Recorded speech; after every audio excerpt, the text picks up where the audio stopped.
Stop me if you've heard this before. This is finally the year when the United States gets serious about soccer on the international stage. It feels like we've had this conversation quite literally for decades, whether it was the U.S. women winning the World Cup on home soil in 1999 with Brandi Chastain's viral moment, the run that the U.S. went on in the 2002 World Cup. Of course, there was 2010. We've been through this before, as you well know at this point. But the answer this time is, well, maybe.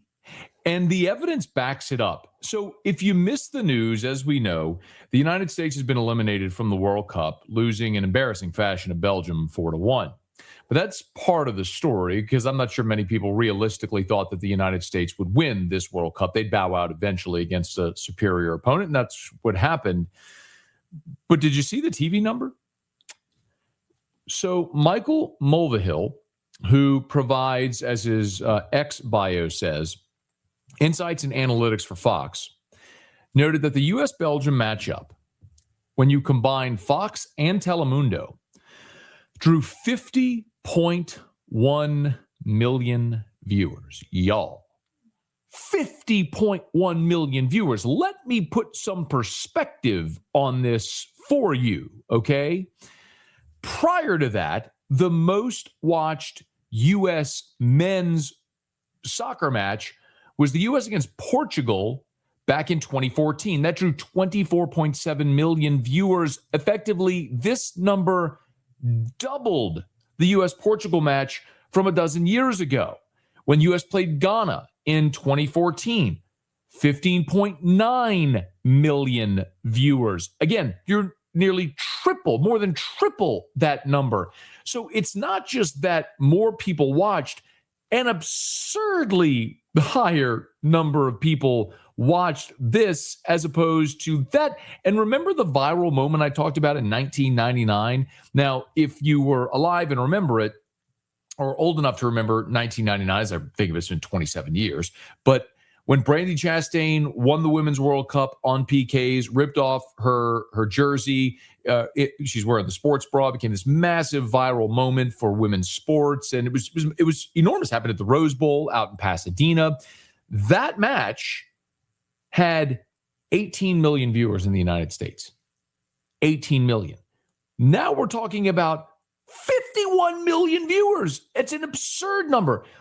Michael Mulvihill, who I just referenced, notes that this is the most watched non-NFL sporting event in the United States since the 1994 Winter Olympics. So again, Super Bowl, AFC, NFC championship games, NFL games do giant numbers all the time. So they just exist in their own ecosystem. And then you have things like the Oscars, which always gets a big number. But when you're talking about sporting events, this is the most watched non-NFL sporting events since the 94 Winter Olympics. And I just mentioned 99 being 27 years ago. Now, if we go back to 1994, we're going about more than 30 years ago. If you're not familiar, that was Nancy Kerrigan, Tanya Harding, and Lillehammer in 1994. And if you lived through it, you remember it. I'm old enough to have lived through it. If you're not old enough, look it up, watch a documentary. It was pure insanity. And keep in mind, in 1994, you didn't have smartphones. You didn't have social media. People got news by actually watching the evening news or getting the morning paper delivered to their doorstep, which feels like a blink ago in the grand scheme of time, but it feels like the Stone Ages with respect to the information and internet era. The internet existed, but it was early internet. People weren't on the internet and sharing news and things like that at scale on the internet. And while cable existed, not everyone had cable in 1994. And so the number of channels you had were limited. And so this whole Nancy Kerrigan, Tanya Harding thing, if you don't remember, the Cliff's Notes is Kerrigan was this beautiful all-American girl. Tanya Harding had more of the rougher upbringing. They were competing. They were the favorites in the figure skating in the Winter Olympics. And Tanya Harding had her boyfriend, Jeff Gillooly, had some goon go club Nancy Kerrigan in the knee as she's leaving the rink one day skating, trying to knock her out of the Olympics. There's this famous clip of Nancy Kerrigan screaming, "Why, why?" Anyway, Fast forward, they go to the Olympics. They both compete. Kerrigan healed, and she wins the silver medal. And Tanya Harding was an absolute disaster in that Olympics. I mean, this is the number that we're talking about relative to that.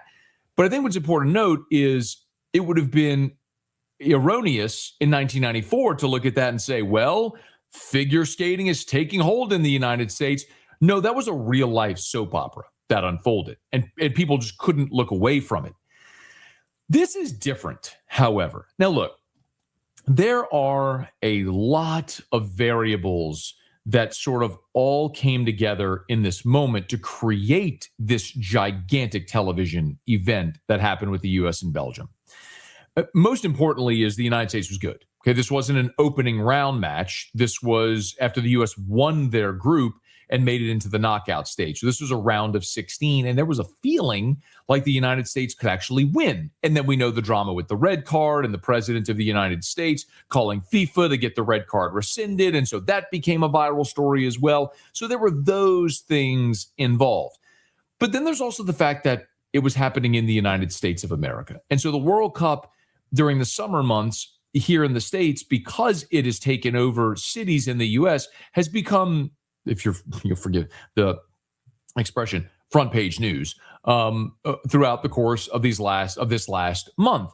And on top of just the soccer and the Americans being good, you've had other things like the Orange Army from the Dutch taking over American cities, doing their orange bus march through city streets in Houston and Kansas City. And it's been amazing to watch.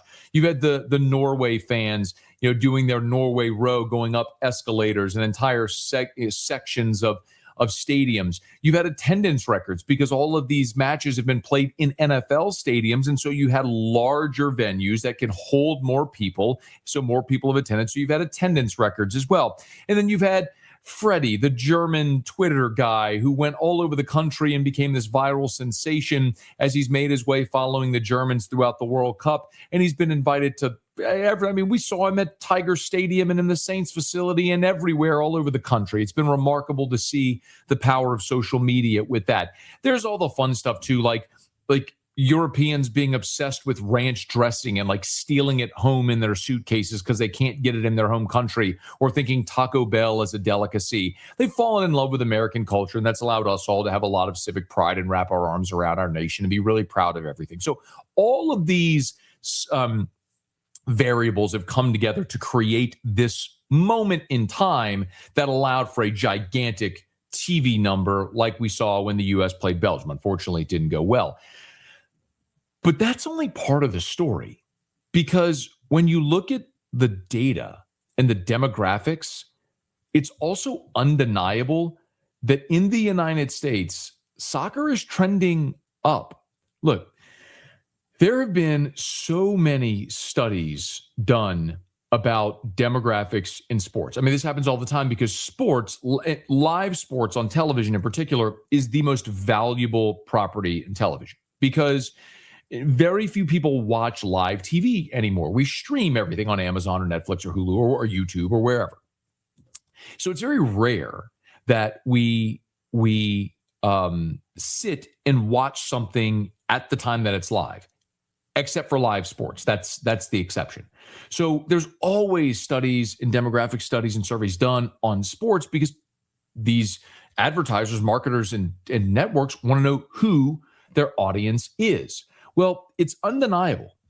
High school tackle football participation is down 15% over the last decade. When you talk about young people aged 13 or younger, it's down 50% over the last decade. As we've learned more about concussions and CTE and head injuries and all that stuff, fewer young people are choosing to play tackle football.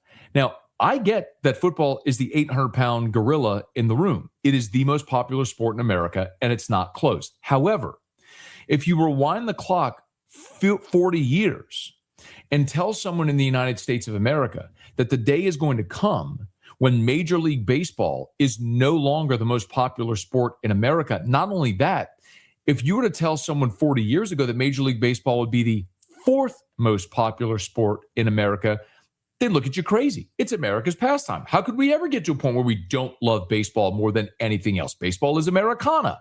Yet here we are. There was the strike. There was the steroid era. There was just in our microwave society, how slow baseball can be. And so to their great credit, baseball is trying to fix things with the ABS and the pitch clock and speeding things up and all the different things that might help. The automatic runner on second base when you start extra innings, trying to speed the game up to sort of cater to this society. If it works, I don't know, we'll see. But the reality is more young people in America are choosing to play soccer and watch soccer. There was a study done 2 years ago in 2024 from Ampere Analysis. It was a market research firm focusing on media, entertainment, sports, etc. And this was published in The Economist. The most popular sports in America, football, 36%, listed football as their favorite sport. Basketball was next at 17%. Soccer was third at 10%. Then baseball at 9%, ice hockey at 4%, tennis at 3%, boxing at 3%. So you can see. Now, as far as children participating in different sports, basketball led the way at 13.7%, then baseball at 11.7%, then soccer at 7.5%, then flag and tackle football combined at 6.7%. The bottom line is more young people. And in fact, in that same study, children ages 6 to 17 years old, keep in mind, ages 6 to 17 said they preferred soccer over football. What that means is those 6 to 17-year-olds are setting the hook with soccer as their favorite sport, and 6 to 17-year-olds eventually are going to be 25 to 54-year-olds with families of their own raising their kids to love soccer. And that's how a generation can sort of perpetuate. Now you could say, well, but those kids, their parents probably loved football or baseball and it didn't hold. So certainly things could change. But this generation is choosing not to play football and they're replacing that with soccer. And so while a 6-year-old today doesn't affect U.S. soccer today or the World Cup 4 years from now, but what you will undeniably have happen is those young people are going to find their favorite players. Now, one problem is that most of their favorite players in the United States choose to play in international leagues. But if an event like the World Cup has a spillover effect and people in the United States choose now to start going to their local MLS games or watching MLS on television, then the MLS profile grows, then revenues grow, TV exposure grows, more young people choose to play, and in a country of 400 million people, we start to groom more elite athletes. I'm not one that says, well, if you took our best athletes in football or basketball and had them play soccer, we dominate. Sure, that's probably the case in a country of 400 million. Like, could you find, 15 men, train them to be elite level soccer players and be the best in the world? Well, yeah. I mean, you could send them to go play in the best. It's no different than international basketball or baseball players coming to the United States to play in the NBA or Major League Baseball because it's the best. We send our best internationally play in those leagues. But what needs to happen is MLS needs to elevate to that level. And that's not something that will happen as a result of one World Cup this year. But the success and the interest in this World Cup, the success of the Americans and the interest of the American people in this World Cup didn't start because international people love Taco Bell and the Americans were good. It started in the last decade with more young people choosing soccer and will continue to go in that direction. Because I don't think the NFL is going to get safer to the point where kids are just going to want to go play a violent sport again. Now, I love American football. It'll always be my favorite sport. But there are younger people who are choosing soccer, and an event like this is only going to cause more and push more young people into that demographic that are going to love the World Cup and love soccer as their favorite sport. And as we look forward in the next 4, 8, 12, 16, 20 years in this country, you will have a residual effect that didn't start with this World Cup. The big number you saw in this World Cup is what started in the previous decade and a half. And I don't think it's slowing down. Agree?